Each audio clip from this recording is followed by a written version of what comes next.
Hi, everybody. Just want to thank everybody for coming, especially all the media and everyone else. Just want to thank everyone for joining us today. My name is Brian Fox, and I am here to bring together a great group of individuals standing behind me. I do also want to thank Ted Gora, head of the Brooklyn GOP, Congresswoman Nicole Malliotakis, Curtis Sliwa, Kareem, and a number of New York State Assembly candidates to call to action for the uptake and rise in crime.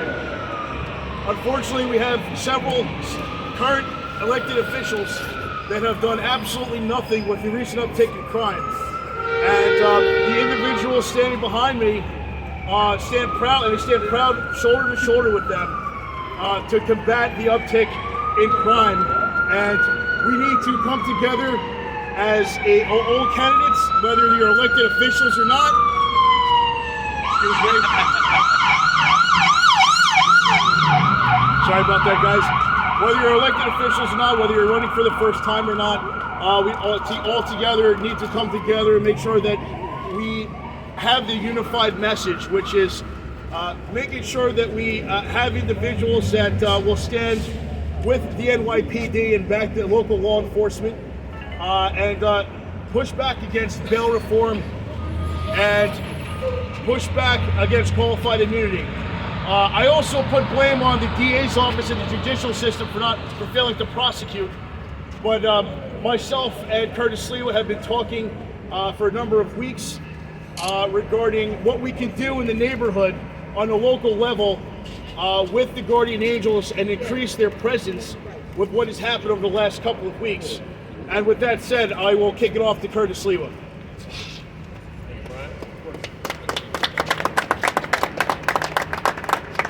The recent mayoral election, the number one issue is public safety, law and order.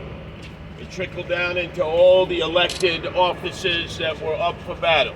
No bail, law and order, get the criminals off the street, out of the subways, out of the parks, lock them up, keep them there so it can make for safe streets, safe parks, and a safe subway system. As we see, that has not been accomplished in the first 100 days of Mayor Eric Adams. I wish him luck, even though I lost against him.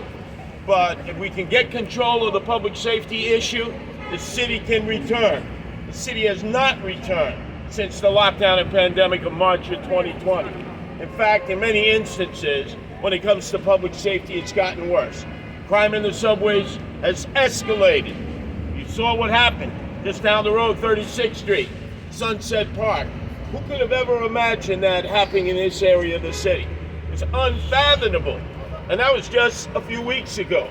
And then the constant assaults, the vandalism, the crimes that are getting reported to me in Bay Ridge, Dyker Heights, this entire area of southern Brooklyn.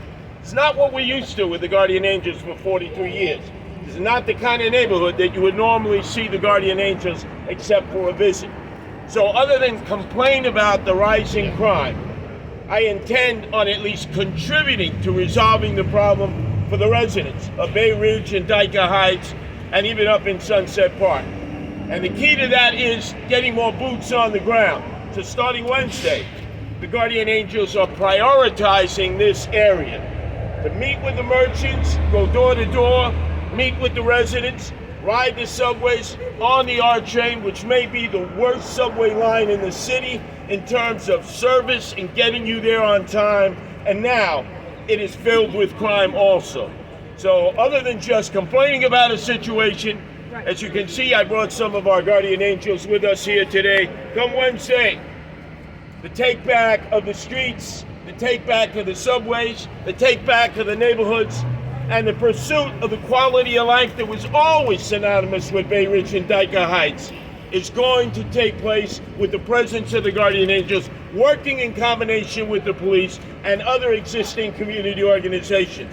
So I come today to actually tell you we intend on doing something about it, and you'll be seeing plenty of Guardian Angels in the neighborhood and in the subways. Thank you. Thank you again, Curtis. Appreciate that. And our next speaker, I'd like to bring up Congresswoman Nicole Malliotakis. Thank you. Thank you, everyone, for coming out today. Thank you, Curtis, for being with us. I have to tell you that it is beyond frustrating to know that we have the solutions to the problems, but that those who are in control in our city, in our state, refuse to implement them. Back in 2019, it was actually at this subway station where a guy was committing a lewd act in public, and one of the women that came out of the station contacted police, and at that time we had urged for more cops to be put on our subway. We were up against people like Alexandria Ocasio-Cortez, who says, no, we don't want cops, which is ridiculous.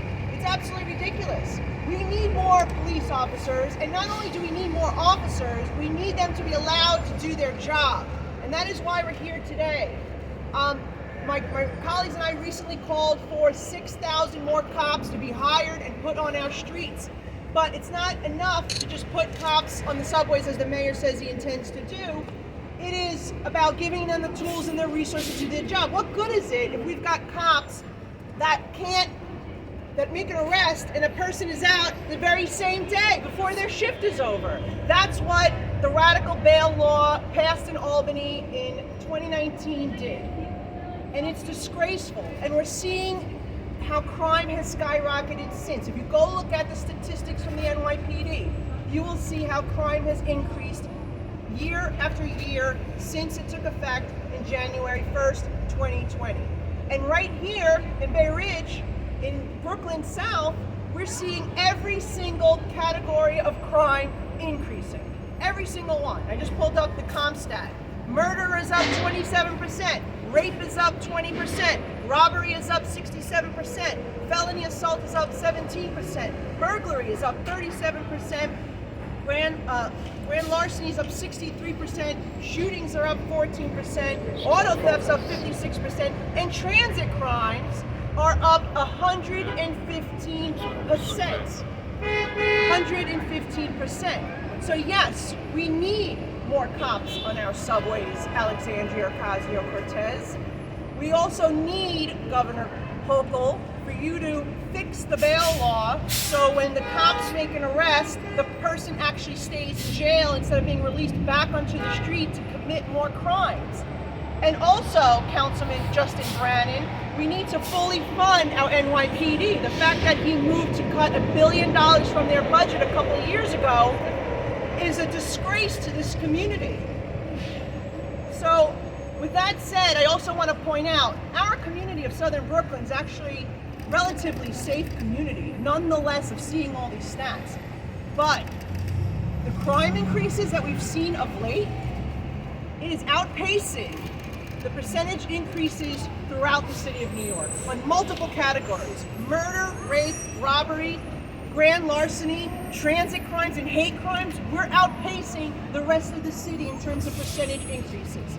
So it's spreading out to even the safest communities of New York City, and we're seeing people hurt and injured and killed as a result of these bad policies. So I stand with my colleagues.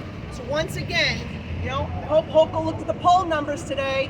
I hope she sees that not only do people think she's doing a bad job on crime, but I hope she also sees that crime is the #1 issue among registered voters in New York State. That should be telling everything that the public needs to know about where the people stand. And if we don't take back the city, the state, and start having some more bipartisan representation and have some more reasonable policy, it's only going to get worse. Yeah. So thank you for coming out today. Let's continue to send a message to our mayor, to our governor, and to all those who control City Hall and Albany that the people of Brooklyn have had enough. We want public safety restored to New York.